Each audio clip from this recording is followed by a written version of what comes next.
Hey guys, glad you joined me. Thank you for taking a listen. I want to cover a few topics tonight. One, the Braves lost, but the Dodgers are winning. I guess nobody really cares about that, but maybe nobody cares about baseball.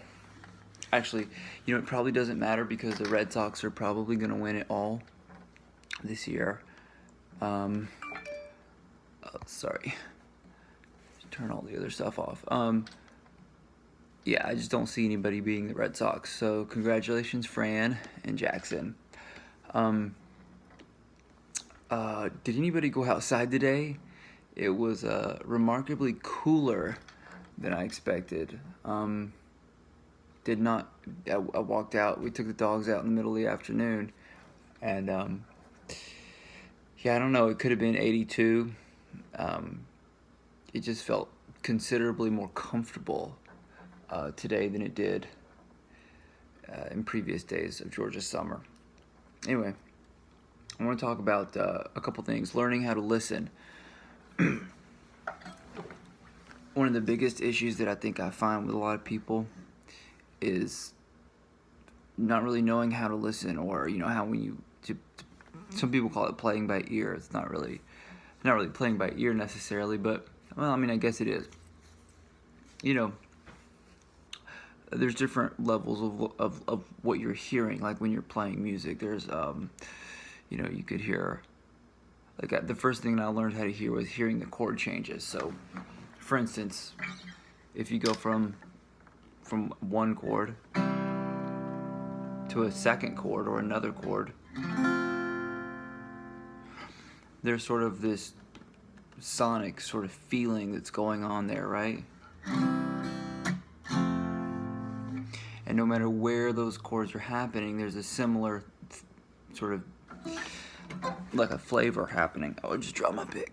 There's a similar like flavor. So I can play those same two chords, right? I can play C to F. I can play C to F. I can play C to F. And what I'm trying to do is I'm trying to hear how that chord progression or that motion is, see the similarities between all of them. So the voicing or the arrangement of the notes might be different, but there's like a sort of a sonic signature thing happening. Maybe I talk too much with my hands. There's like a signature thing that you're listening for that you want to try to pick out. Speaking of the F chord, the F chord for a lot of people seems to be the most challenging when they first learn it. But I'm not going to try to tell you how to make it easier. I just want to show you how to make it sound better. When you look into a book, like a how to play guitar book or a chord book, they're going to tell you to play your F chord like this. That's a pretty horrible way. I should play it better than that. So you're playing F on the 4th string. Again, 4th string, not 4th string, 4th string. A on the 3rd, C on the 2nd, and they want you to cover the C and the F on the same string, which is all fine. It's all completely accurate way to play an F chord. However, what happens most of the time is they'll play it like this. They add this open number 5 string in there, and it just doesn't sound all that great, right? It sounds kind of weird and muddy. It's real simple. You're just gonna have to use your 3rd finger and put the 3rd finger on C on the number 5 string and the 5th string, and just add that. And most of the time, I'm just really playing the middle 4 strings. I'm kind of muting the 6th string with my thumb, right, Hendrix style, and I'm muting the 1st string with my 1st finger. And I'll do a thing a lot of times where I'm lifting up on the 3rd string and hammering down on that A note, right? Similar thing I do on C. I move my 3rd finger to the low G and my pinky to the C note right there. So you have this. My 1st finger is the same on both of those chords, right? I'm I'm just moving my second, third, and fourth finger from the bottom 3 strings to the next string grouping that direction.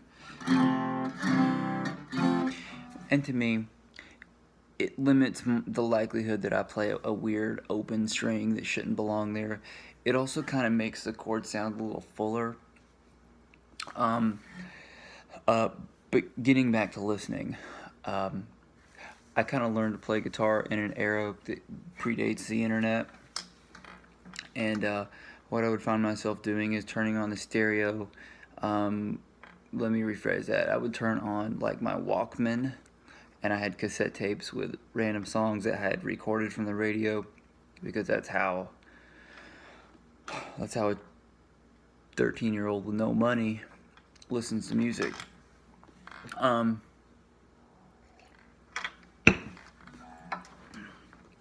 I wasn't playing the licks, right? I wasn't like learning the guitar riffs, but what I was listening for, I know what he told me to do this, and I'm not saying this is the right way to do it or the wrong way to do it, it's just how I did it.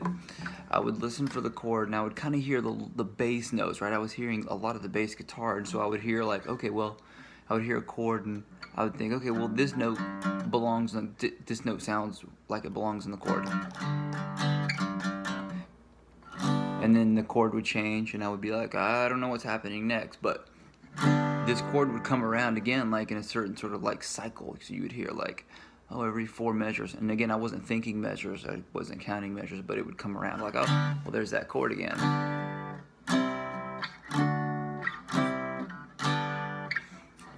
So, you know, to me, learning to use your ear when you play music is the most important thing that anybody will ever encourage you to do. It's probably the most important thing you'll ever do. It's not about learning scales. It's not about learning all the theory or anything like that. And anybody can do this, right? If you're speaking English right now, or Spanish or German, you're using your ear, right? The first thing you do when you hear your relatives or your other human beings around you speak, you're using your ear. But so many times, when we go to learn music, we think, oh, I need to just learn, I need to learn all this theory, and I need to learn all of this modes and all of this kind of other business. And man, maybe there's a place for all that stuff, but it's not going to make you sound better on the guitar. Knowing that information will not make you sound better.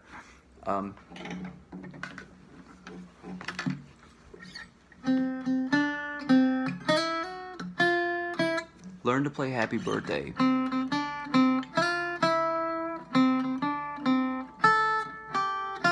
Right, if you can sing it, right, la la la, you can play it.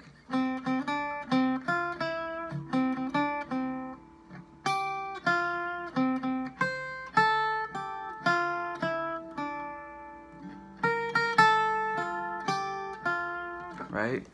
Learn to play Happy Birthday everywhere on the guitar. You're going to start to think about the distance between notes. You're going to start to think about the relationship of when notes go up in pitch and down in pitch. Yeah. Just learn to play Happy Birthday. Learn to play nursery rhymes. Learn to play Christmas songs. Play the notes that you would sing if you were singing the song. And if you can't hum the tune, then you should start with that. You should learn to hum the tune. Learn to sing Happy Birthday. Learn to sing Mary Had a Little Lamb. Learn to sing these melodies that you have rolling through your head. Those melodies are memorable because they're simple, right? Most pop music is simple because it stays with people.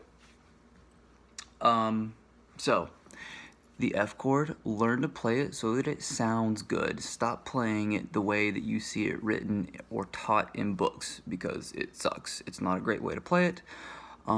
It sounds weak and thin and boring. Learning to play by ear is really hard.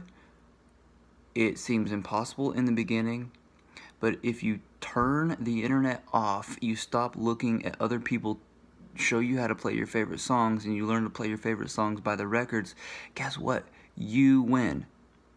When you go to YouTube and you see some dude in his mom's basement show you how to play your favorite rock song, guess what? He won. right? And there's a good possibility he learned it from YouTube also.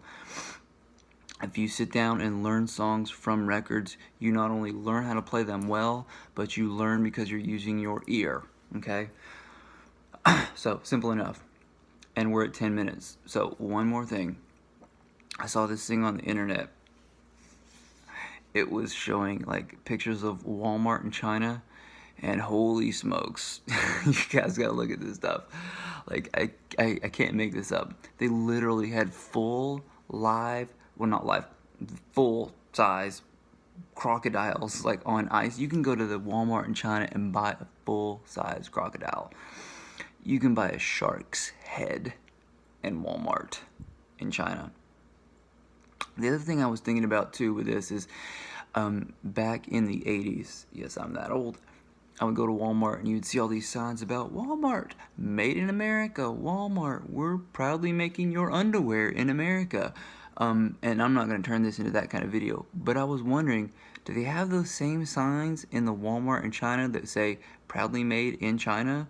Or do the Chinese people care, right? Do they know that for, I don't know, for 20 years that we've, they've been making all of our belongings here? I don't know. I don't know anybody from China, so, I don't know. Anyway, thanks for watching, guys. If you have any questions, find me, let me know. We'll get them answered. Peace.